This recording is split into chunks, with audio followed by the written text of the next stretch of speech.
নবীজি সাল্লাল্লাহু আলাইহি ওয়াসাল্লাম বলেন, মান আহাব্বা লিল্লাহ, যে ভালোবাসলো আল্লাহর জন্য, ওয়া আবগাদা লিল্লাহ, যে দুশমনী শত্রুতা বিদ্বেষ পোষণ করলো আল্লাহ তাআলাকে সন্তুষ্ট করার জন্য, ওয়া মানা লিল্লাহ, কাউকে কিছু থেকে বাধা প্রদান করলো আল্লাহ তাআলার সন্তুষ্টির জন্য, ওয়া আতা লিল্লাহ, কাউকে কিছু দান করলো প্রদান করলো আল্লাহ তাআলার সন্তুষ্টির জন্য। নবীজি বলেন, যে ভালোবাসে আল্লাহকে সন্তুষ্ট করার জন্য, শত্রুতা করে আল্লাহ তাআলাকে সন্তুষ্ট করার জন্য, কাউকে কিছু দেয় আল্লাহ তাআলাকে সন্তুষ্ট করার জন্য, কাউকে কিছু থেকে বাধা প্রদান করে আল্লাহ তাআলার সন্তুষ্টির জন্য, যেই লোকটা এই কাজ করে, নবীজি বলেন ফাকাদ ইস্তাকমালাল ঈমান, সে তার ঈমানকে পরিপূর্ণ করলো। তাহলে বুঝে থাকলে বলেন, আমরা ভালোবাসবো কার সন্তুষ্টির জন্য? আল্লাহ তাআলা সন্তুষ্ট হবেন কখন? যখন ভালোবাসাটা বৈধ জায়গায় হবে। আর্জেন্টিনারে ভালোবাসলে আল্লাহ খুশি হবে, ব্রাজিলকে ভালোবাসলে আল্লাহ খুশি হবে, নেইমারকে ভালোবাসলে আল্লাহ খুশি হবে। জোরে বলেন না, কে খুশি হবে? খুশি হবে না। অবৈধ ভালোবাসা আল্লাহর জন্য বাসা যায় না। দুনিয়ার মধ্যে ভালোবাসা দুই প্রকার হয়, একটা হলো বৈধ আর একটা হলো অবৈধ। বৈধ ভালোবাসা আল্লাহর জন্য বাসতে হয়, অবৈধ ভালোবাসা আল্লাহর জন্য বাসা যায় না। কেউ যদি অবৈধ কোনো বিষয়কে আল্লাহর জন্য ভালোবাসে, ঈমান পরিপূর্ণ হওয়া তো বহুত দূরের কথা, সে বেঈমান হয়ে যায়। করিম ওয়া নাহনু আলা যালিকা মিনাশ শাহিদিনা ওয়াশ শাকিরিন ওয়ালহামদুলিল্লাহি রাব্বিল আলামিন। سبحانك لا علم لنا إلا ما علمتنا إنك أنت العليم الحكيم। আমরা মোহাব্বতের সাথে দুরূদ শরীফ পাঠ করি। আল্লাহুম্মা সাল্লি আলা মুহাম্মাদিন ওয়া আলা আলি মুহাম্মাদ كما صليت على إبراهيم وعلى آل إبراهيم إنك حميد مجيد. اللهم بارك على محمد وعلى آل محمد كما باركت على إبراهيم وعلى آل إبراهيم إنك حميد مجيد. محمد يا कर कुफर को मिटाया,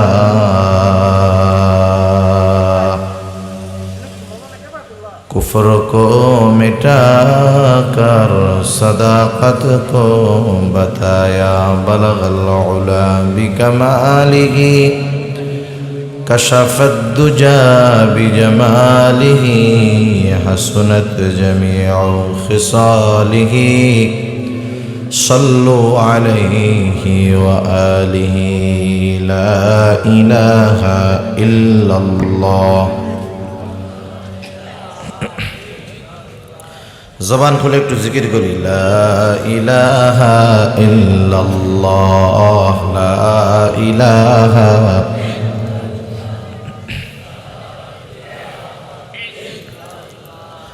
لا إله إلا الله، لا إله إلا الله، لا إله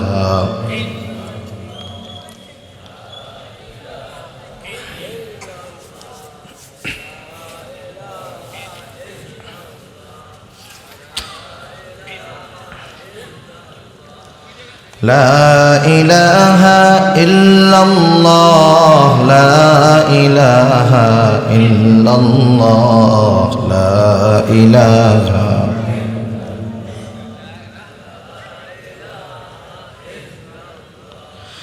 লা ইলাহা ইল্লাল্লাহ মুহাম্মাদুর রাসূলুল্লাহ সাল্লাল্লাহু আলাইহি ওয়াসাল্লাম। আলহামদুলিল্লাহ, ঐতিহ্যবাহী ময়মনসিংহ জেলার অন্তর্গত ভালুকা থানাধীন মেদিলা কেন্দ্রীয় জামে মসজিদের উদ্যোগে আয়োজিত আজকের এই ওয়াজ ও দোয়া মাহফিলের সম্মানিত শ্রদ্ধেয় সভাপতি, আমন্ত্রিত প্রধান অতিথি, বিশেষ অতিথিবৃন্দ সহ সম্মানিত শ্রদ্ধেয় উলামায়ে কেরাম,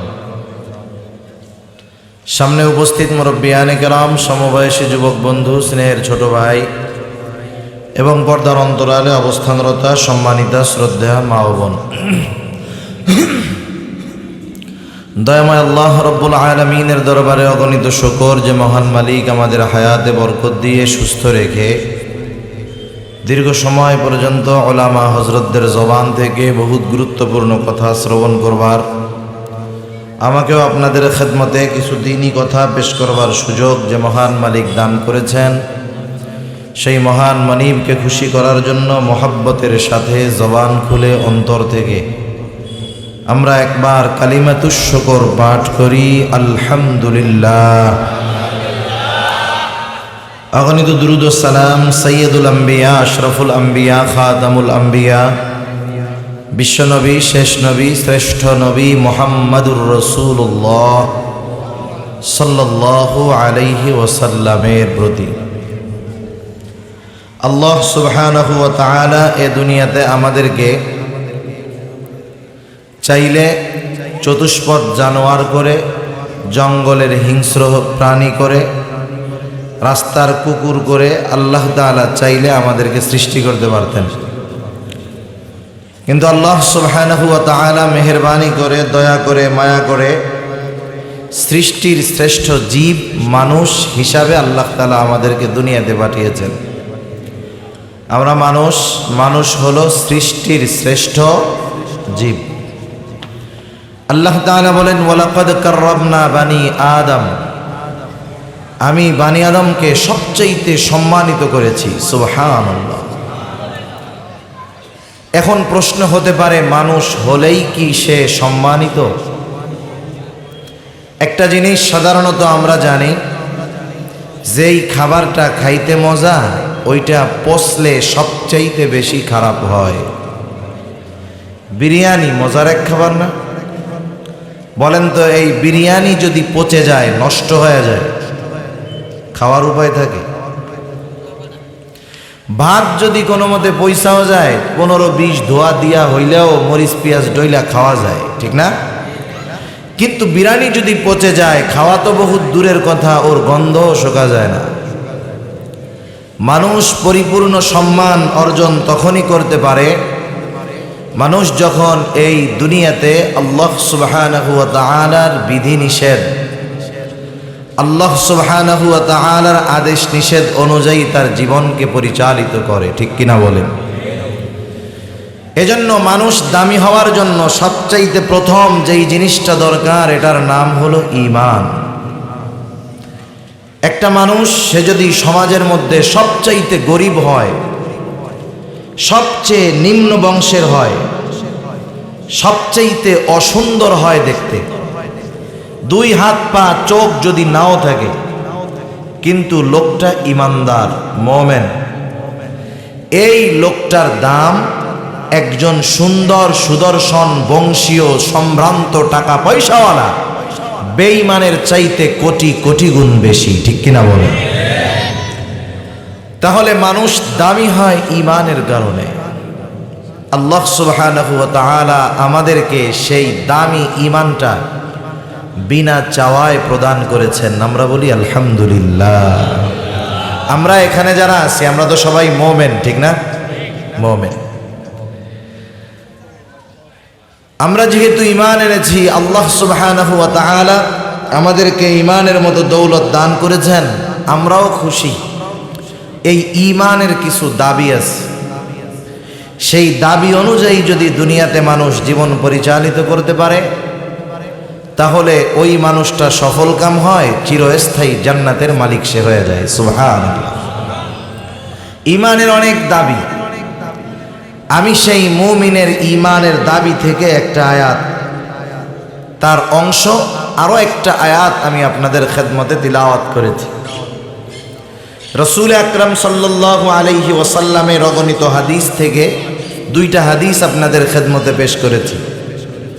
অল্প সময় আল্লাহ তাআলার কাছে তৌফিক চাই, আল্লাহ সুবহানাহু ওয়া তাআলা আমাকে কিছু কথা আপনাদের খেদমতে পেশ করার তৌফিক দেন, যে কথাগুলো আমাদের সবার দুনিয়া এবং আখিরাতের জন্য কল্যাণকর হয়। সকলে বলি আমিন। এ দুনিয়াতে মুমিন যত বৈধ কাজ করে শুধুমাত্র তার নিয়তের কারণে দুনিয়ার বৈধ কাজগুলা ইবাদতে পরিণত হয়। কেমনে? দুনিয়াতে মুমিন উপার্জন করবে, ক্ষুধা নিবারণের জন্য টাকা পয়সা উপার্জন করবে।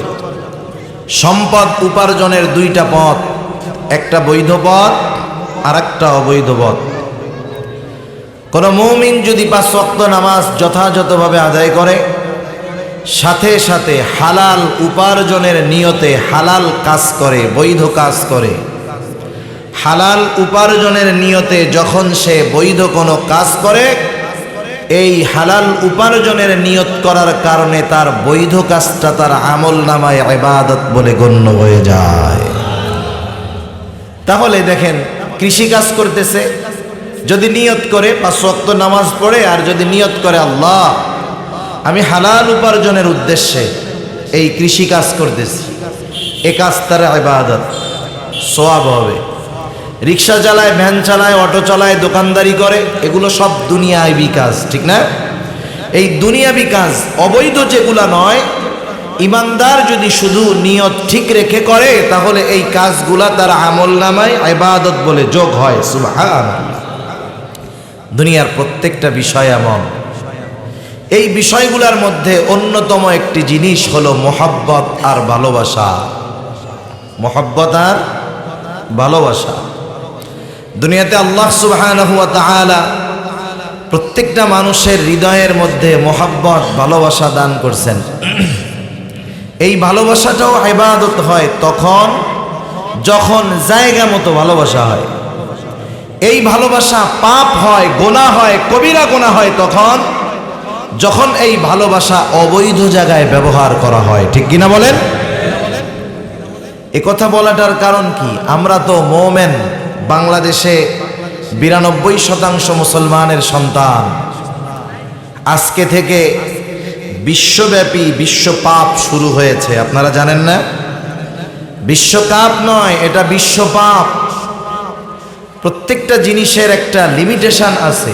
আমাদের বাঙালি, বাংলাদেশি এরা শুধু সমর্থক নয়, এরা হলো উন্মাদ। উন্মাদ বুঝেন? পাগল। স্ক্রুপ ঠিক নাই কিছু মানুষের। খেলা হবে কোন দেশের? ব্রাজিল, আর্জেন্টিনা, ফ্রান্স, কোন কোন দেশ খেলবে? ওরা জিতলেই বা এদের লাভ কি, হারলেই বা এদের লাভ কি? অথচ দেখেন, বাজারে বাজারে, পাড়ায় পাড়ায়, এলাকায় এলাকায় এক দলের সমর্থক আর এক দলের বিরুদ্ধাচরণ করতেছে। কত জায়গায় মারামারি চলতেছে। এক দল 3 কিলোমিটার লম্বা পতাকা বানায়, আর এক দল 5 কিলোমিটার বানায়। মানুষ প্রতিযোগিতা দিয়ে গুনার কাজের দিকে অগ্রসর হচ্ছে। শুধু তাই না, একটু চিন্তা করে দেখেন, আজকে পর্যন্ত আমি খবরে পাইছি 5-7 জন মনে হয় হবে ওই ভিনদেশীদের পতাকা লাগাতে গিয়ে মৃত্যুবরণ করছে। কারেন্টে শর্ট খেয়ে মরছে, ছাদের থেকে পড়ে মরছে। এখনো মরা শেষ হয় নাই। কয়দিন পরে 2 দলের খেলা হবে, ওরা মাঠে ফুটবল খেলবে, আমাদের বাংলাদেশিরা মাঠের মধ্যে মারামারি করবে। আবার সমর্থন যেই দলের করে সেই দল যদি হাইরা যায়, গতবার ফুটবল বিশ্বকাপের শেষে যাদের পছন্দের দল হেরে যাওয়ার কারণে প্রায় 12 থেকে 14 জনের বেশি লোক হবে আত্মহত্যা করে মরছে। একটু চিন্তা করেন, এক বাংলাদেশ যারা ফুটবল বিশ্বকাপে অংশগ্রহণ করতে পারে না, ভিনদেশিরা খেলে, তাদের খেলাকে সমর্থনকে কেন্দ্র করে আমাদের বাংলাদেশে 30-40-50 জন লোক প্রতি বিশ্বকাপের সময় মারা যায়, আত্মহত্যা করে, কারেন্টে পুড়ে মরে। আজীব এক দুনিয়া।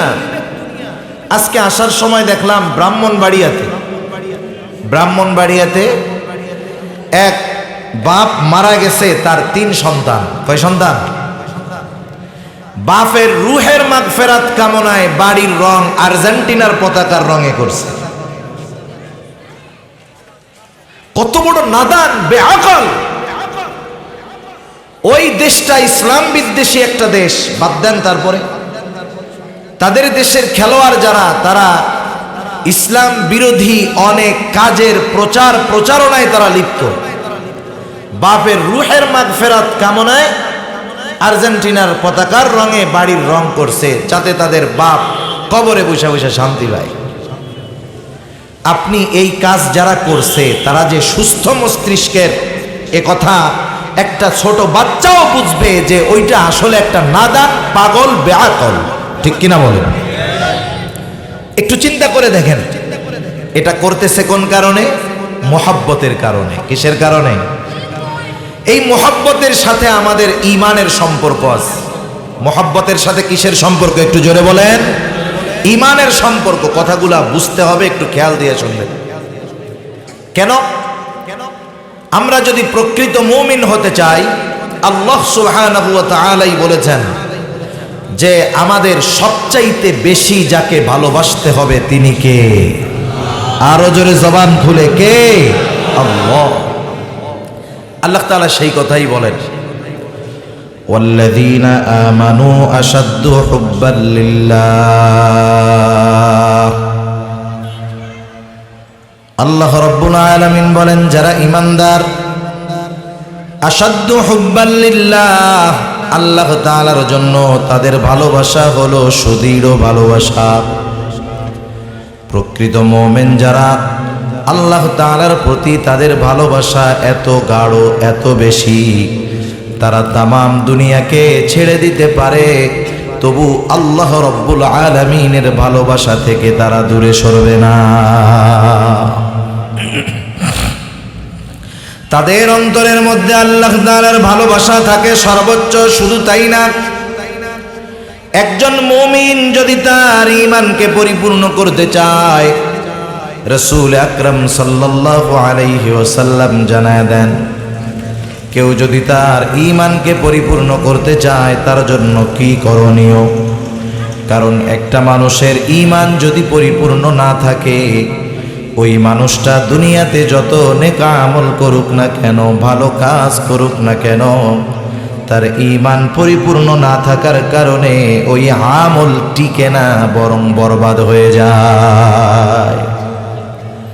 বালতি চিনেন? বালতি। মনে করেন 2 জন মানুষ 2টা বালতি নিয়ে পানি আনতে গেল। সেজন্য যেই কাজগুলা করলে, যেই জায়গায় নিজের ভালোবাসা প্রদান করলে গুনাহ হবে, এই ভালোবাসাগুলো আল্লাহর জন্য বাসা যায় না, কারণ ওই ধরনের ভালোবাসা হলো হারাম। ওই ধরনের ভালোবাসা কি? হারাম। সেজন্য খেলাধুলা, প্লেয়ার, অবৈধ সম্পর্ক, যুবক যুবতীর এ ধরনের সব ভালোবাসা হারাম। কি জোরে বলেন? হারাম। শুধু যদি কেউ এই নিয়ত করে আল্লাহর জন্য ওরে ভালোবাসি, ঈমান শেষ। তাহলে ভালোবাসা হবে বৈধ ভালোবাসা, আল্লাহ তাআলার জন্য বাসতে হবে। দুনিয়াতে বৈধ ভালোবাসা কি? মা বাবার প্রতি ভালোবাসা, সন্তানের প্রতি ভালোবাসা, স্ত্রীর প্রতি ভালোবাসা, প্রতিবেশীর প্রতি ভালোবাসা, এক মুমিনের অপর মুমিনের প্রতি ভালোবাসা, এগুলা সব বৈধ ভালোবাসা। কিন্তু অমুসলিম আর মুসলিম, মুমিন আর বেঈমানের এই বৈধ ভালোবাসার মধ্যে পার্থক্য থাকবে। মনে করেন একজন অমুসলিম তার সন্তানকে ভালোবাসে কি বাসে না? মুখ দিয়া কন, বাসে কি বাসে না? একজন অমুসলিম বেঈমান সে তার ছেলেকে ভালোবাসে, একজন ঈমানদার সেও তার ছেলেকে ভালোবাসে। দুটোই বৈধ ভালোবাসা, তবে মুমিন দুনিয়ার এই বৈধ ভালোবাসাটাও আল্লাহ তাআলাকে সন্তুষ্ট করার জন্য বাসে। সে সন্তানকে ভালোবাসে কার সন্তুষ্টির জন্য বলেন তো? আল্লাহ তাআলার সন্তুষ্টির জন্য। স্ত্রীকে ভালোবাসে আল্লাহ তাআলাকে খুশি করার জন্য। এক মুমিনকে ভালোবাসে আল্লাহকে খুশি করার জন্য। প্রতিবেশীকে ভালোবাসে আল্লাহকে খুশি করার জন্য। এই যে দুনিয়ার একটা সাধারণ বৈধ ভালোবাসাটা শুধু নিয়ত করছে যে এই ভালোবাসা আমি আল্লাহর জন্য বাসি, এই ভালোবাসাটা তখন তার আমলনামায় ইবাদত বলে যোগ হয়ে যায়। সুবহান। সাধারণ বিষয় হলো আমরা আল্লাহর জন্য যাকে ভালোবাসতে পারবো, প্রয়োজন যদি কখনো হয় আল্লাহর জন্য তার বিরুদ্ধে দাঁড়ায়া যাইতেও আমরা পিছপা হব না, ঠিক কিনা বলেন? যাকে আল্লাহর জন্য ভালোবাসি সে যদি আল্লাহ তাআলার বিরুদ্ধে যায় তখন সে আমার সবচাইতে বড় দুশমন হয়ে যাবে, হোক সে আমার বাবা, ঠিক কিনা বলেন?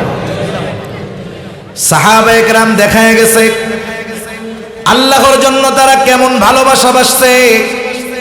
একজন মানুষ যখন বেঈমান কুফরির উপরে থাকছে, সবচাইতে বড় দুশমনী তাদের উপর। যখনই লোকটা ঈমান এনেছে, ঈমান আনার সাথে সাথে ওই লোকটাকে সাহাবায়ে কেরাম সবচাইতে প্রিয় বানায় আনিছে। এক লোক নবীজি সাল্লাল্লাহু আলাইহি ওয়াসাল্লামের কাছে আটক হয়েছে, তারে আটক করা হয়েছে। 3 দিন নবীজি তাকে বাইন্ধা রাখছে। তার অপরাধ যা, তাকে মৃত্যুদণ্ড দেওয়ার কথা, কিন্তু নবীজি মৃত্যুদণ্ড ত্বরান্বিত করেন নাই। 3 দিন লোকটাকে বাইন্ধা রাখছে, সাহাবাদের নজরদারির মধ্যে রাখছে, যাতে ওই 3 দিন সে মুসলমানদের মধ্যে থেকে মুসলিমদের আখলাক, চরিত্র, আচার আচরণের ব্যাপারে ধারণা পায়। লোকটা 3 দিন থাকছে। যাই হোক, লম্বা হাদিস। 3 দিন পরে রাসূল সাল্লাল্লাহু আলাইহি ওয়াসাল্লাম তারে জিজ্ঞাসা করছে কি অবস্থা। এর আগে জিজ্ঞাসা করছে ও কুফরির উপরেই আছে। শেষ দিন যখন জিজ্ঞাসা করছে তোমার কি অবস্থা, ওই লোকটা এই 3 দিন মুসলমানদের সাথে অবস্থান করে মুসলমানদের আখলাক দেখে, চরিত্র দেখে ঈমান আনার জন্য আগ্রহী হয়ে গেছে। সুবহানাল্লাহ। লোকটা এবার ঈমান আনছে। এই লোকটা ঈমান আনার পরে হযরত ওমর রাদিয়াল্লাহু তাআলা আনহু বলতেছে যে শোনো, একটু আগে তুমি আমার কাছে সবচাইতে বড় ঘৃণার পাত্র ছিলা, সবচাইতে নিকৃষ্ট একজন মানুষ ছিলা। ঈমান আনার সাথে সাথে তুমি আমার একজন পছন্দের মহব্বতের প্রিয় ভাই বলে গণ্য হয়ে গেছে। সুবহানাল্লাহ। একটু আগে দুশমনী ছিল, ঈমানের কারণে এখন সবচাইতে বেশি মহব্বত আমি তোমারে করি। সেই জন্য মুমিন ঈমানের কারণে যেমন মহব্বত করে, আল্লাহ তাআলার জন্য যেমন মুমিন অপরকে ভালোবাসে, আল্লাহ তাআলার জন্য আবার যদি মুমিনের বাবাকে, বন্ধুকে, ভাইকে দুশমনও যদি বানাতে হয়, মুমিন পিছপা হয় না, বরং সে তার বাবাকে দুশমন বানায় ফেলে। পিছপা হয় না। আওয়াজটা ছাড়েন, হালকা একটু দিয়ে সুন্দর করেন আওয়াজটা।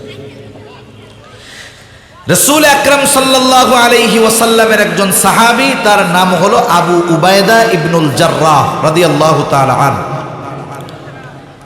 মুসলমানদের সাথে কাফেরদের প্রথম সংগঠিত জিহাদের নাম হলো বদরের জিহাদ। বদরের জিহাদের প্রেক্ষাপট এটা আলোচনা করার মতো সময় আমার নাই। সর্বশেষ অবস্থা হলো এমন, একটা সময় মুসলিম বাহিনী, মুসলমানেরা বড় কাফেরের ওই বাহিনীর বিরুদ্ধে প্রস্তুতি, যুদ্ধ করার জন্য তাদের প্রস্তুতি ছিল না। কিন্তু অবস্থা এমন হয়ে গেছে যে কাফেররা পায়ে পাড়া দিয়ে যুদ্ধ করার মতো অবস্থা।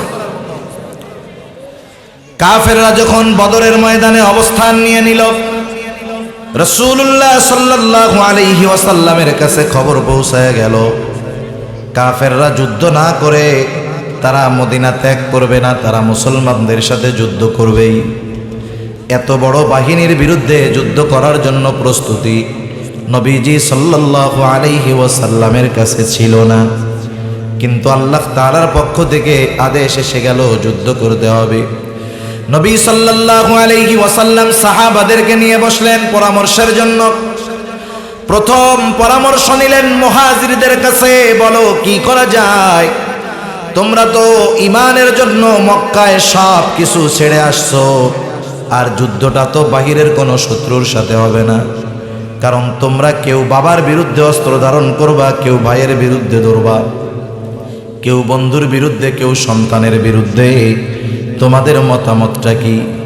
মুহাজির সাহাবীদের পক্ষ থেকে জবাব, ইয়া রাসূলুল্লাহ, ঈমানের জন্য সব কিছু ছেড়েছি, আমরা ঈমানের জন্য আমাদের জীবনটা দিতেও তৈয়ার।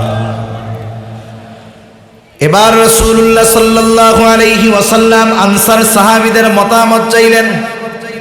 তাদের পক্ষ থেকে যেই জবাব, তার সারমর্ম হলো, ইয়া রাসূলুল্লাহ, আপনি কোনো চিন্তা করবেন না, আমরা আপনার সামনে পেছনে ডানে বামে চতুর্দিকে অবস্থান নিয়ে কাফেরদের বিরুদ্ধে লড়াই করব, শরীরে শেষ রক্তবিন্দু থাকা পর্যন্ত জিহাদের ময়দান থেকে আমরা পিছপা হব না। নবীজি সাল্লাল্লাহু আলাইহি ওয়াসাল্লাম, সাউন্ড বাড়ান, আরো বাড়ান, সাউন্ড ছাড়তে বলতেছি, বুঝেন না কেন? নবীজি সাল্লাল্লাহু আলাইহি ওয়াসাল্লাম চেহারার মধ্যে চিন্তার ভাঁজ ছিল, এটা দূর হয়ে গেছে। রাসূল সাল্লাল্লাহু আলাইহি ওয়াসাল্লাম সৈন্য বাছাই শুরু করলেন। বাছাই টাছাই করা 313 জন পাওয়া গেল। অপরপক্ষে কাফেরদের সৈন্য সংখ্যা হলো 1000, মুসলমানদের 313 জন। 313 জন, 313টা তলোয়ারও নাই, 313 জনের কাছে সাওয়ারি হওয়ার মতো ঘোড়াও নাই। কয়েকজনের হাতে তলোয়ার, কারো 2 হাতে 2টা পাথর, কেউ 2 হাতে 2টা খেজুরের ডাল নিয়া পায়ে হেঁটে কাফেরদের বিরুদ্ধে লড়াই করার জন্য রওনা হয়ে গেল। যুদ্ধ শুরু হয়ে গেছে। মুসলমানদের মধ্যে একজন যোদ্ধার নাম হলো আবু উবাইদা ইবনুল জাররাহ রাদিয়াল্লাহু তাআলা আন। আবু উবাইদা যুদ্ধের ময়দানে গিয়ে হাজির। আবু উবাইদা যায় দেখে তার বাবার নাম হলো জাররাহ, সাহাবীর মূল নাম হলো আবু উবাইদা, পিতার নাম হলো জাররাহ। আবু উবাইদা যুদ্ধের ময়দানে গিয়ে দেখে তার বাবা জাররাহ কাফেরদের পক্ষে, মুসলমানদের বিপক্ষে যুদ্ধ করার জন্য চলে আসছে। ছেলে মুসলমানদের পক্ষে আর বাবা কাফেরদের পক্ষে। ছেলে মুসলমানদের পক্ষে, বাবা কাফেরদের পক্ষে যুদ্ধ করার জন্য আসছে। আবু উবাইদা চিন্তা করছে, যুদ্ধের ময়দান, বাবার মুখোমুখি হব না, সৈরা সৈরা যুদ্ধ করব, কারণ ইসলাম এত সুন্দর।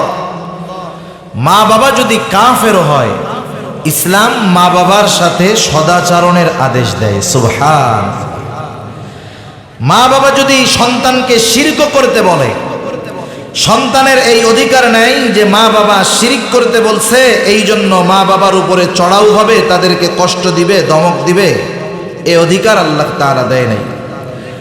আল্লাহ তাআলা কোরআনুল কারীমের মধ্যে বলেন, ওয়া ইন জাহাদাকা আলা আন তুশরিকা বিমা লাইসা লাকা বিহি ইলমুন ফালা তুতি'হুমা ওয়া সাহিবহুমা ফিদ দুনিয়া মা'রুফা। আল্লাহ রাব্বুল আলামিন বলেন, তোমার মা বাবা যদি তোমাকে আমার সাথে শিরক করার জন্য জবরদস্তি করে, চাপ দেয়, শিরক হলো সবচাইতে বড় জঘন্য গুনাহ।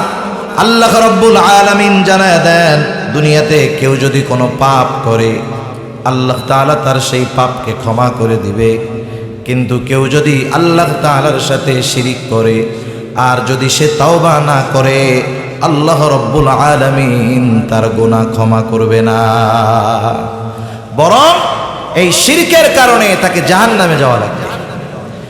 আল্লাহ তাআলা বলতেছেন, এই শিরক করার জন্য কোন মা বাবা যদি তার সন্তানকে আদেশ দেয়, আল্লাহ তাআলা বলেন, ওয়া ইন জাহাদাকা আলা আন তুশরিকা বিমা লাইসা লাকা বিহি ইলম। কারো মা বাবা যদি শিরক করার জন্য জবরদস্তি করে, চাপ দেয়, তাদের অজ্ঞতার কারণে। এখন আমাদের করণীয় কি? এত জঘন্য পাপের আদেশ করলো মা বাপ, কি করতে হবে? ধমকও দেওয়া যাবে না, চোখ রাঙানো যাবে না। আল্লাহ তাআলা বলেন, ফালা তুতি'হুমা, মা বাবার ওই আদেশের আনুগত্য করবা না, তবে খবরদার মা বাবাকে ধমক দেওয়া যাবে না। রাগ হয়ে অনেক সময় আমরা অনেকরে সাহায্য করি না, অনেক সময় সন্তানের উপরে রাগ হইয়াও মা বাপ হাত খরচ দেয় না। আল্লাহ তাআলা বলে এটাও তো করা যাবে না, বরং কি করতে হবে? ওয়াসাহিবুহুমা ফিদ দুনিয়া মা'রুফা, দুনিয়ার মধ্যে ওই মা বাবার সাথেও সদাচরণ করতে হবে, ভালোবাসতে হবে। এজন্য কারো মা বাবা যদি কাফের হয়, ওই মা বাবার সাথে খারাপ আচরণ করার সুযোগ ইসলাম আমাদের দেয় নাই। বরং ইসলাম বলতেছে, নবীজি বলেন, হযরত আসমা বিনতে আবি বকর রাদিয়াল্লাহু তাআলা আনহা একদিন নবীজির কাছে আয়েশা বলতেছে, ইয়া রাসূলুল্লাহ, আমার মা একজন মুশরিকা, আপনারে খুব অপছন্দ করে, সে মাঝে মধ্যে আমার কাছে আসে, আমি তার সাথে কেমন আচরণ করব? নবী সাল্লাল্লাহু আলাইহি ওয়াসাল্লাম বললেন, তোমার মা মুশরিকা ঠিক আছে, তবে তুমি তার সাথে সদাচরণ করবা, ভালো ব্যবহার করবা। সুবহানাল্লাহ।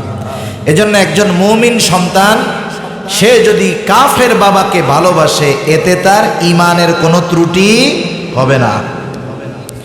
আবু উবাইদা ইবনুল জাররাহ রাদিয়াল্লাহু তাআলা আন, উনি বাবারে দেখছে, দেখে চিন্তা করছে যুদ্ধ আরেক পাশ দিয়া করি, বাবার মুখোমুখি হব না। যুদ্ধ শুরু করে দিয়েছে। আসলে আমরা যা চাই তা হয় না, বরং আল্লাহ তাআলা যেটা চান সেটাই হয়, ঠিক কিনা বলেন?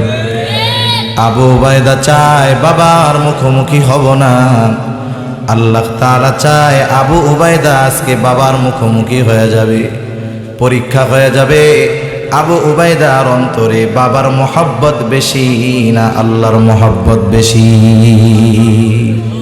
পরীক্ষা। আল্লাহ তাআলা এবার বাপ বেটারে মুখোমুখি বানায় দিয়েছে। কাফেরদের মনের মধ্যে ভয় থাকে। কাফেরদের মনে কি থাকে? ভয় থাকে। মুমিনের অন্তরের মধ্যে ভয় থাকে না, কাফেরের অন্তরের মধ্যে অবিশ্বাস থাকে, কাফেরের অন্তরের মধ্যে চিন্তা থাকে। সন্তানকে যখন সামনে দেখছে জাররা, চিন্তা করতেছে যদিও আমার সন্তান, কিন্তু ওইটা তো আর আমার ধর্মে নাই, ও তো ধর্মত্যাগী হয়ে গেছে, ওরে দিয়ে বিশ্বাস নাই, যে কোনো টাইমে আমার উপরে আক্রমণ করে বসতে পারে। আবু উবাইদা তলোয়ার চালায় নাই।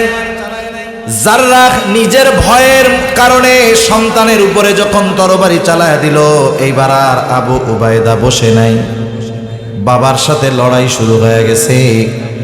বাপ বেটার লড়াই চলতেছে। বলেন তো, এই লড়াই, এই শত্রুতা দুনিয়ার কোনো কারণে নাকি? আল্লাহর মহব্বতে বাপকে দুশ্মন বানায় ফেলছে। আবার দুশ্মন ছিল, ঈমান আনছে, আল্লাহর মহব্বতে ওই দুশ্মনকে ভালোবাসা শুরু করে দিচ্ছে। তাদের ভালোবাসার মূল কেন্দ্রবিন্দু ছিল আল্লাহ তাআলার সন্তুষ্টি। এবার বাপ বেটার লড়াই চলতেছে। লড়াইয়ের একটা পর্যায়ে আবু উবাইদার হাতে আবু উবাইদার বাবা জাররা নিহত হয়ে গেছে। ছেলের হাতে বাবা দুনিয়া থেকে শেষ। আমাদের দেশে মাঝে মধ্যে আমরা ঘটনা শুনি, সম্পদের জন্য বাবাকে হত্যা করে ফেলে। শুনছেন কি শুনেন নাই?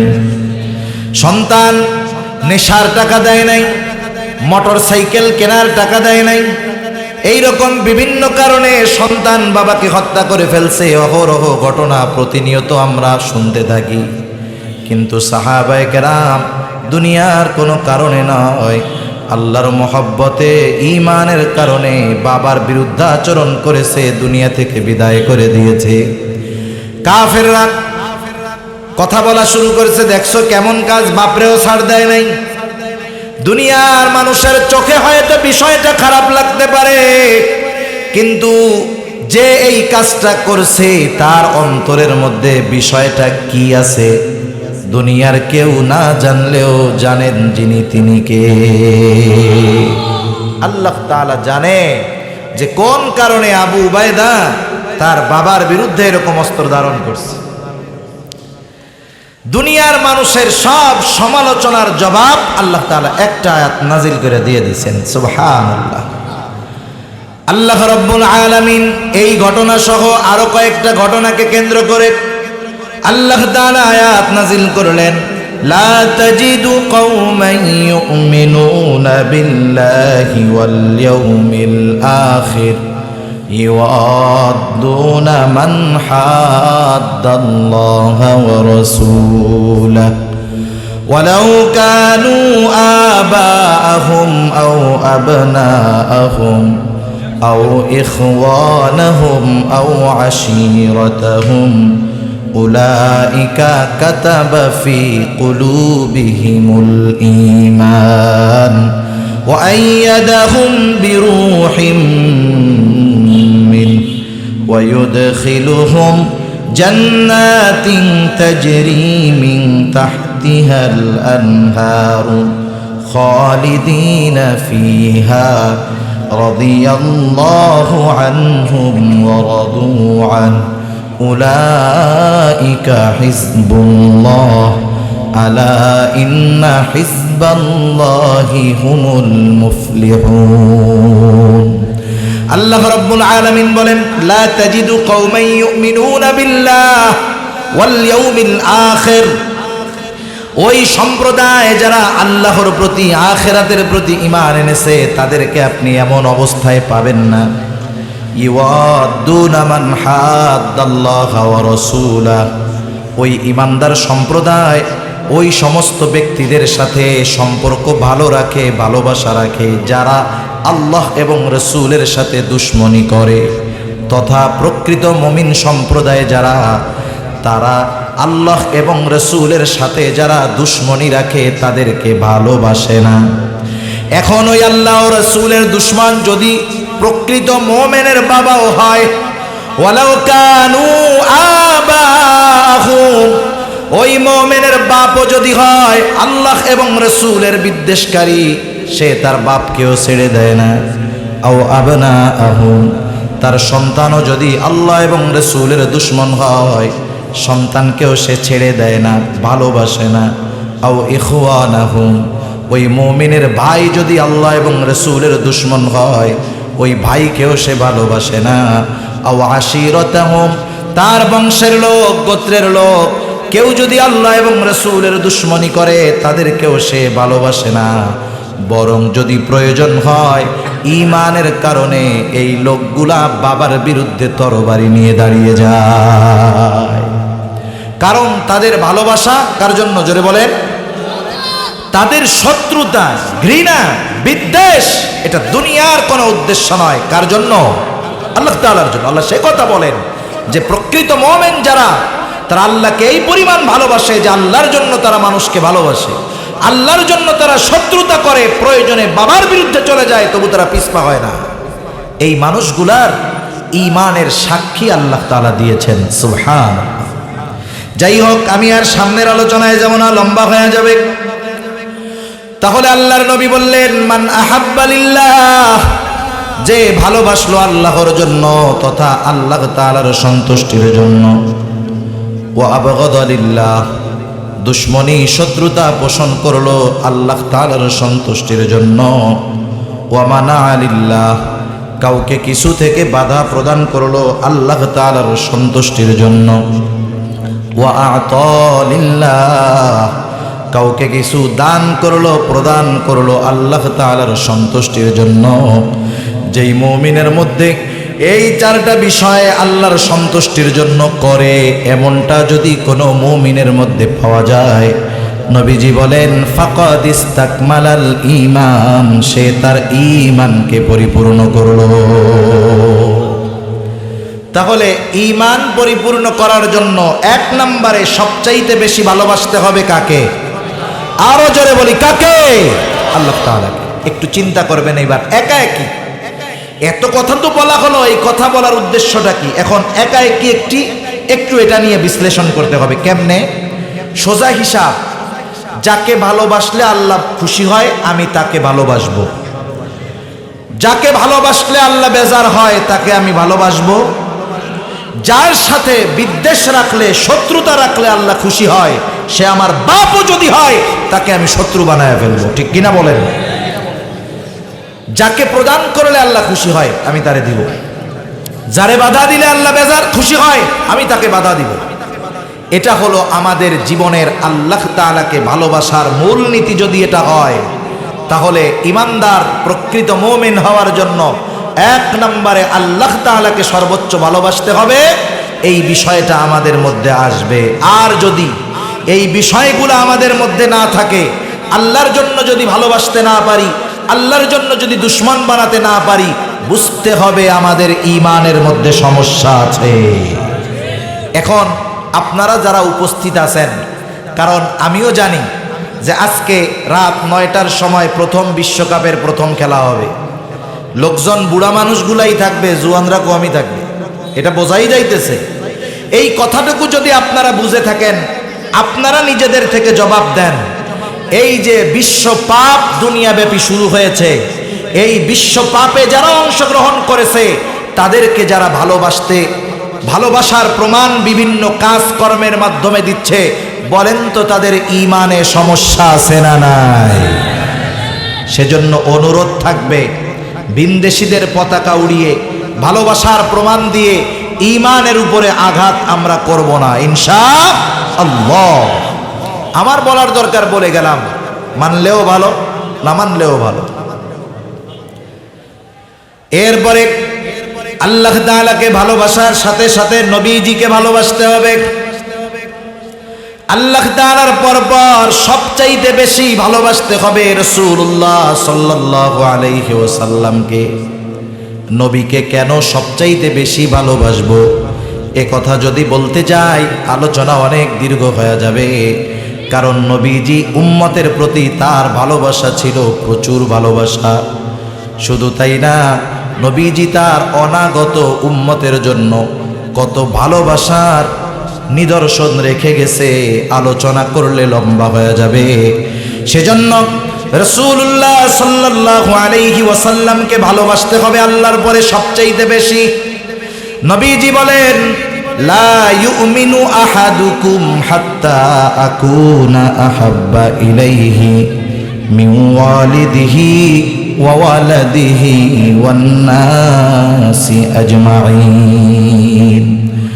নবীজি সাল্লাল্লাহু আলাইহি ওয়াসাল্লাম বলেন, লা ইউমিনু আহাদুকুম, তোমাদের মধ্যে কেউ ততক্ষণ পর্যন্ত পূর্ণাঙ্গ মুমিন হতে পারবে না, হাত্তা আকুনা আহাব্বা ইলাইহি, যতক্ষণ না আমি তার কাছে সবচাইতে বেশি প্রিয় হব, তার কাছে সবচাইতে বেশি প্রিয় হব, মিন ওয়ালিদিহি ওয়া ওয়ালাদিহি ওয়ান নাসি আজমাইন, তার মাতা পিতার চাইতে, তার সন্তান সন্ততির চাইতে, এক কথায় সব মানুষের চাইতে যতক্ষণ না আমি তার কাছে সবচাইতে বেশি প্রিয় হব, ততক্ষণ পর্যন্ত তোমাদের মধ্যে কেউ প্রকৃত মুমিন হতে পারবে না।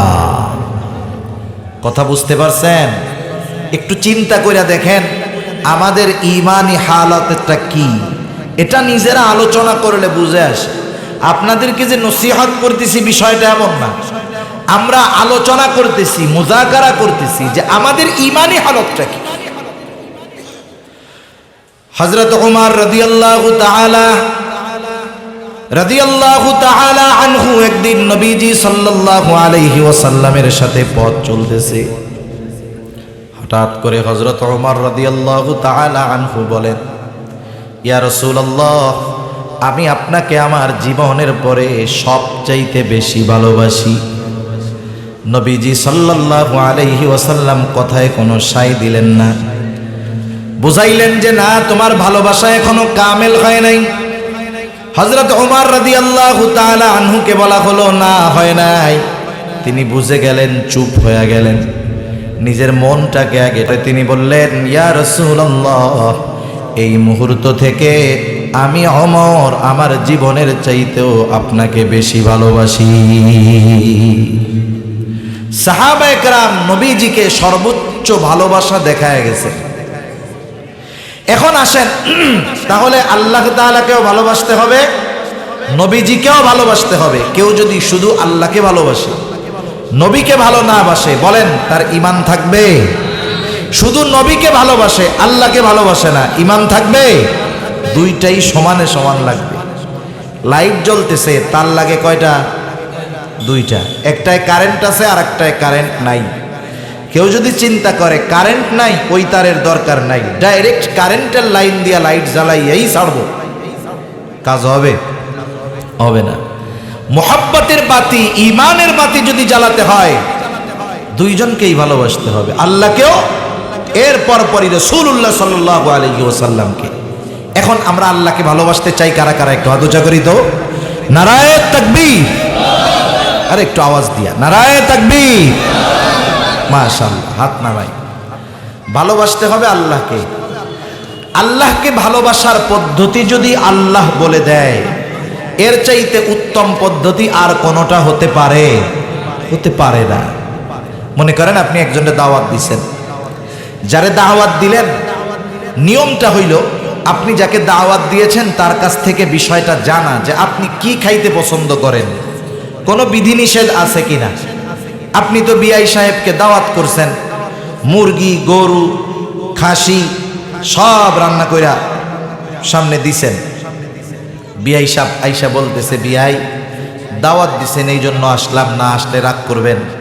আমার যে অসুস্থতা, সর্বপ্রকারের গোশত ডাক্তার তার ভাষায় আমারে হারাম করে দিছে, মানে নিষেধ, এক টুকরাও খাওয়া যাবে না, মাছ খাওয়া যাবে না, তেলও খাওয়া যাবে না, আমার একটু ডাইল দেন আর করলা ভাজি দেন। এখন বলেন, আপনি তো এত কিছু আয়োজন করলেন, আপনার বিআই সাহেব গোশতের একটা টুকরাও খাইতে পারলো না, আপনি কি মেহমানদারি কইরা মজা পাবেন? তৃপ্ত হবেন? হবেন না। যদি বিআই সাহেবের সাথে কথা বলতেন, বিআই তাইলে বলতো, বিআই যেহেতু যাব, একটু করলা ভাজি কইরেন, শাক সবজি রান্না করেন, গোস্ত রোস্ত দরকার নাই, ছোট মাছ, দেশি মাছ রান্না করেন, তাইলে আপনি তার পছন্দ মতো রান্না করলে সেও খাইয়া মজা পাইতো, আপনিও খাওয়াইয়া মজা পাইতেন, ঠিক কিনা? সেজন্য ভালোবাসতে হবে আল্লাহ তাআলাকে। এটা আমাদের নিজস্ব পদ্ধতিতে বাসলে হবে না, আল্লাহর দেওয়া পদ্ধতিতে ভালোবাসতে হবে। এখন আল্লাহকে আমরা ভালোবাসতে চাইলে কি করতে হবে? আল্লাহ তাআলা বলেন, কুল ইন কুনতুম তুহিব্বুনাল্লাহ, আল্লাহ তাআলা বলেন তোমরা যদি আল্লাহকে ভালোবাসতে চাও কি করবা? নবীজি সাল্লাল্লাহু আলাইহি ওয়াসাল্লামকে আল্লাহ তাআলা বলতেছেন, নবী আপনি বলে দেন, ইন কুনতুম তুহিব্বুনাল্লাহ, ও আমার উম্মতেরা, সাহাবারা, ও আমার উম্মতেরা, তোমরা যদি আল্লাহকে ভালোবাসতে চাও, আমরা আল্লাহকে ভালোবাসতে চাই, ঠিক কিনা বলেন? তাহলে কি করণীয়? আল্লাহ তাআলা বলেন, নবী আপনি বইলা দেন। নবী বলতেছেন, কেমন যেন নবীকে দিয়ে আল্লাহ তাআলা বলাচ্ছেন, তোমরা যদি আল্লাহকে ভালোবাসতে চাও কি করবা? নবীজি বলেন, আল্লাহকে যদি ভালোবাসতে চাও ফাত্তাবিউনি, আমি নবীর অনুসরণ করো। আল্লাহকে ভালোবাসতে হলে অনুসরণ করতে হবে কার? জোরে বলেন, নবীর অনুসরণ করতে হবে। এটুকু বুঝলেন তো? আল্লাহকে ভালোবাসতে হলে অনুসরণ কার? আরো জোরে, কার? নবীজির। মানে অনুসরণ মানে কি?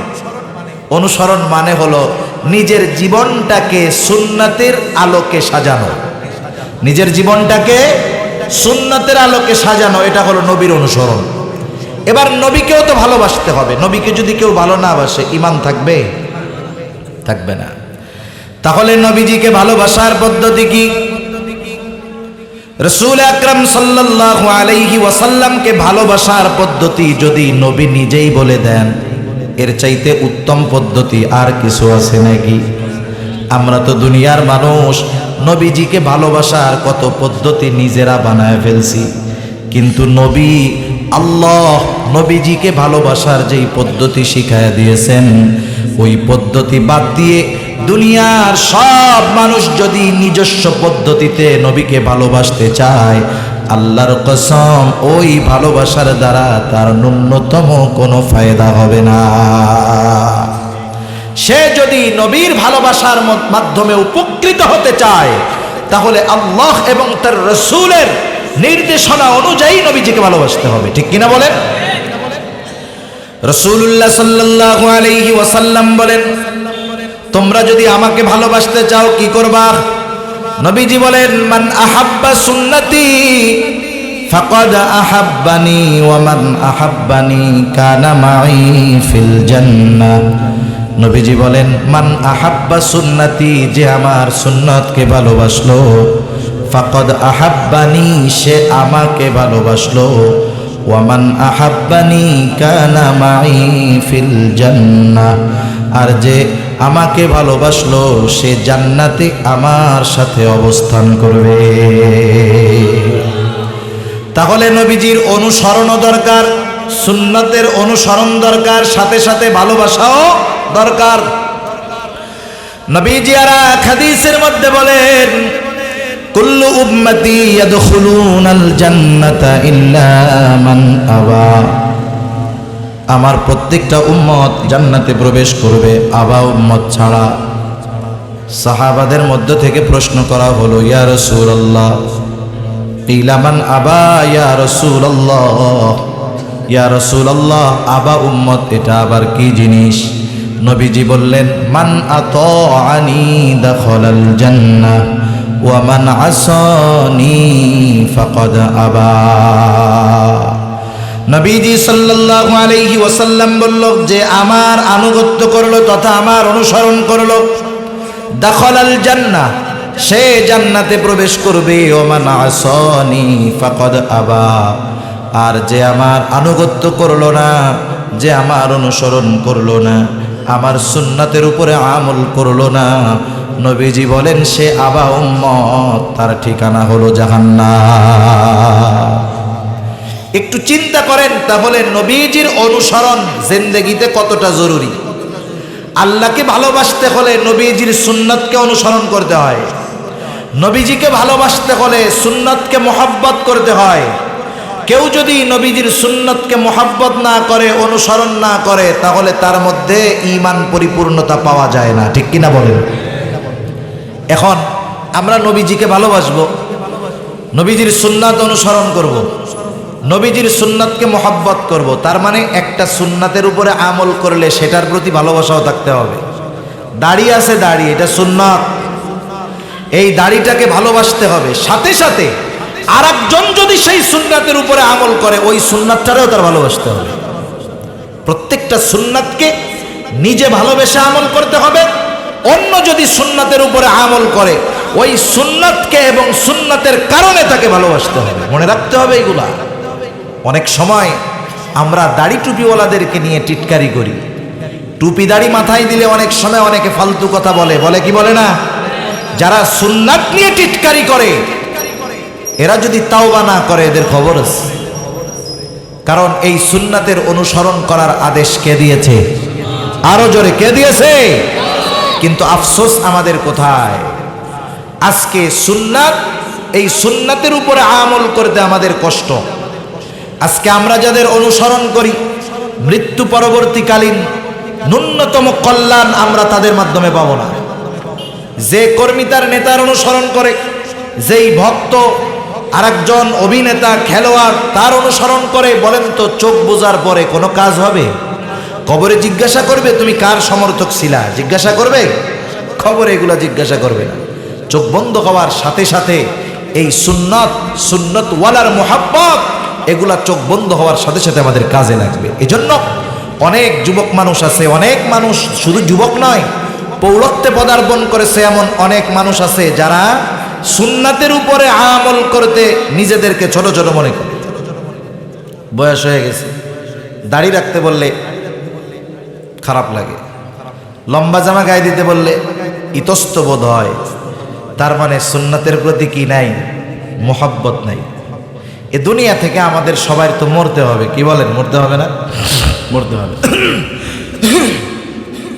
দুনিয়াতে আমরা কেউ থাকতে পারবো না। ভাই সাউন্ডটা ছাড়েন, অনেক কষ্ট হইতেছে কথা বলতে। আগে কে ছিল বারবার বললাম, বোঝেন না কেন? আওয়াজটা ছেড়ে দেন, পুরা সুন্দর মতো আওয়াজটা টানো। জোর দিয়ে যদি আওয়াজ করতে হয় কষ্ট হয় তো। এ দুনিয়া থেকে আমাদের সবাইকে যেতে হবে কি হবে না? আর একটু জোরে বলেন না, হবে কি হবে না? আপনাদের এলাকা আর 3-4 মিনিট, আমি আর সময় দিতে পারবো না, 9:30 শেষ করবো। আপনাদের এলাকা তাকে যখন কবরস্থ করা হয়, কবরের মধ্যে যখন তাকে রাখা হয়, আমাদের এলাকায় যখন কাউকে কবরে রাখা হয় বলা হয় বিসমিল্লাহি ওয়া আলা মিল্লাতি রাসূলিল্লাহ। আপনাদের এলাকায় কি এই দোয়া পড়ে রাখে? সারা পৃথিবীর মাইয়াতকে যখন কবরের মধ্যে রাখা হয় এই দোয়াটা বলা হয়। আসলে এই দোয়াটার সারমর্ম কি? এই দোয়ার সারমর্মটা হলো এইটা, কেমন যেন বলা হইতেছে যেই লোকটাকে এখন কবরে রাখা হবে সে রাসূলের মিল্লাত তথা রাসূলের সুন্নাতের উপরে গোটা জিন্দেগি অতিবাহিত করেছে। শুধু তাই না, সুন্নাতের উপরে তার মৃত্যুবরণ হয়েছে, সুন্নতি নিয়ম অনুযায়ী তাকে কবরস্থ করা হলো। এই দোয়ার সারমর্ম এইটা, শাব্দিক অর্থ না, সারমর্ম যে এই লোকটা সারা জিন্দেগি সুন্নতের উপরে চলছে, সুন্নতের উপরে মৃত্যু হয়েছে, ওই অবস্থাতেই তাকে কবরে দাফন করা হচ্ছে। কিন্তু যেই লোকটার এই মুহূর্তে কবরে রাখা হইলো তার মুখের মধ্যেই দাড়ি নেই। কথা বুঝতেছেন? তাইলে যেই কথাটা, যেই দোয়াটা পড়ে রাখলাম সত্য না মিথ্যা? তাহলে একটু চিন্তা করে দেখেন, যেই ছেলেটা আর্জেন্টিনার পতাকা টানাতে গিয়া গতকাল কারেন্টে শর্ট খেয়ে মারা গেছে, আগেও মনে হয় 2-3 জন মারা গেছে, ছাদ থেকে পড়ে মারা গেছে, এদের প্রত্যেককেই তো এই দোয়া বলে কবরে রাখা হয়, ঠিক কিনা বলেন? নবীর দুশমন যে সুন্নাতের বিরোধিতা করে তাদেরকেও এই দোয়া বলে কবরে রাখা হয়। কাজ হবে না, কাজ হবে না। সুতরাং মৃত্যু পরবর্তীকালীন যদি শান্তির বাসস্থান ওই কবরকে বানাতে হয়, দুনিয়ার মধ্যে সুন্নাতের অনুসরণের কোনো বিকল্প নাই। ভালোবাসতে হবে আল্লাহ তাআলাকে সর্বোচ্চ, ভালোবাসতে হবে এরপরে নবীজিকে সর্বোচ্চ। আর এই ভালোবাসার প্রমাণ মুখ দিয়ে করা লাগবে না, দাঁড়ায়া কিয়াম করে করা লাগবে না, তার আমলের মধ্যে, তার অনুসরণের মধ্যে আল্লাহ এবং তার রাসূলের ভালোবাসার প্রকাশ পেয়ে যাবে। এখন আমরা যদি আল্লাহর তাআলাকে ভালোবাসতে চাই তাহলে নবীজির অনুসরণ করতে হবে, নবীজির সুন্নাত অনুযায়ী চলতে হবে। নবীজিকে যদি ভালোবাসতে চাই নবীজির সুন্নাতকে মহব্বতের সাথে অনুসরণ করতে হবে। শুধু ভালোবাসলে হবে না, অনুসরণও করতে হবে। আবার অনুসরণ করলাম মহব্বত করলাম না, এটাও হবে না। এই যে টুপিটা আছে সুন্নাত, এটাকে ভালোবেসে মাথায় দেওয়া লাগবে, শুধু মাথায় দিলে হবে না। দাড়িটা রাখছি এটা সুন্নাত, ঠেকায় পয়রা রাখছি বিষয়টা এমন নয়, বরং এই দাড়ির প্রতি মহব্বত হবে, সাথে সাথে মহব্বতের সাথে সাথে এটাকে অনুসরণ করতে হবে, রাখতে হবে। এটা যদি করতে পারি আল্লাহ তাআলা জানায়া দেন, শোনো বান্দা, তুমি আমি আল্লাহকে ভালোবাসার ব্যাপারে চিন্তিত ছিলা, তুমি যখন আমার নবীর অনুসরণ করলা, সুন্নাতের অনুসরণ করলা, আমার হাবিবের আদর্শকে নিজের আদর্শ বানায় নিলা, তুমি আর তোমার এখন আর কোনো চিন্তা নাই। এইবার তোমার আমাকে ভালোবাসা নিয়ে চিন্তা করা লাগবে না। ইউহিব্বুকুমুল্লাহ, নবীর সুন্নাতের অনুসরণ করার কারণে ওই সুন্নাতওয়ালাকে ভালোবাসবে কে? একটু চিন্তা করেন, আল্লাহকে ভালোবাসা নিয়ে টেনশনে ছিলাম, কারণ কি? আল্লাহ তাআলা বলেন মুমিন সর্বোচ্চ ভালোবাসে কাকে? আল্লাহ তাআলা জানায়া দিলেন, বান্দা আমাকে সর্বোচ্চ ভালোবাসার প্রমাণ দিতে হলে আমি আর আমার হাবিবের পরিপূর্ণ অনুসরণ করো। আমার হাবিবের অনুসরণ যদি করো, সুন্নাত যদি মেনে চলো, আমাকে ভালোবাসা নিয়ে তোমার চিন্তা করা লাগবে না, আমি তোমাকে ভালোবাসবো। সুবহানাল্লাহ। আল্লাহ তাআলা যদি ভালোবাসায় লাভটা কি? আল্লাহ তাআলা বলেন ভালোবাসার প্রথম পুরস্কার হলো আমি আল্লাহ গুনাহগুলো ক্ষমা করে দিব। সুবহানাল্লাহ। সেজন্য আল্লাহ তাআলার ভালোবাসার পাত্র যদি আমরা হতে চাই, আল্লাহ তাআলার ভালোবাসা যদি আমরা পেতে চাই, নবীজির অনুসরণ তথা সুন্নাতের অনুসরণের কোনো বিকল্প নাই। আল্লাহ তাআলা আমাদের প্রত্যেককে মোহাব্বত করে ভালোবেসে সুন্নাতের অনুসরণ করার তৌফিক দান করুক, সকলে বলি আমিন। এজন্য আওয়াজ যত দূর যাচ্ছে, যুবক ভাই আপনাদেরকে বলবো, হায়াত মৌতের মালিক আল্লাহ। আমরা যদি এই কথা মনে করি যে আমার 70-80 বছর বয়স হওয়ার পরে আমি মারা যাব, এই চিন্তা যদি আমরা করি ভুল। কারণ বর্তমান দুনিয়ার জরিপ হলো বৃদ্ধ মানুষের চাইতে যুবকদের মৃত্যুর হার অনেক অনেক গুণ বেশি, ঠিক কিনা বলেন? প্রতিদিন আপনি খোঁজ খবর পাবেন, খোঁজ যদি নেন, বাইক অ্যাক্সিডেন্ট করে, মোটর সাইকেল অ্যাক্সিডেন্ট করে, নেশায় আসক্ত হয়ে দুর্ঘটনায় পড়ে প্রতিদিন আমার মনে হয় শত শত যুবক মানুষ মারা যাইতেছে। সেজন্য আপনি আমি বাসের মধ্যে যাচ্ছি, বাস অ্যাক্সিডেন্ট হলো, যুবক একজন মারা গেল, আমরা তো বলা বলি করি যাক দুর্ঘটনায় মরছে, শাহাদাতের মর্যাদা পাবে। উনি তো তখন কানের মধ্যে ইয়ারফোন লাগায় গান শুনতেছিলেন। শাহাদাতের মর্যাদা এত সহজ।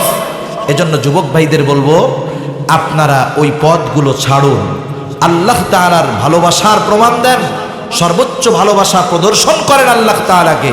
আল্লাহ তাআলার ভালোবাসা যদি আমরা পাই এই ইহ জগতে, ইনশাআল্লাহ আল্লাহ সুবহানাহু ওয়া তাআলা বেইজ্জতি করবে না। আবার এমন কারো সাথে আমাদের সম্পর্ক থাকবে না যারা সুন্নাতকে ভালোবাসে না, ঠিক কিনা বলেন? অনেক যুবক দাড়ি রাখে না, না রাখার কারণ হিসাবে তারা বলে যে হুজুর যদি দাড়ি রাখি ভালো মেয়েরা বিবাহ করতে চায় না। আজীব অবস্থা। একটা মেয়ে যদি ভালোই হয়, একটা মেয়ে যদি ভালোই হয়, তাহলে সে দাড়িওয়ালা মানুষকে পছন্দ করবে না, এটা হতে পারে না, ঠিক কিনা বলেন? সেজন্য আল্লাহ সুবহানাহু ওয়া তাআলা আমাদের সবাইকে রাসূলুল্লাহর অনুসরণের মাধ্যমে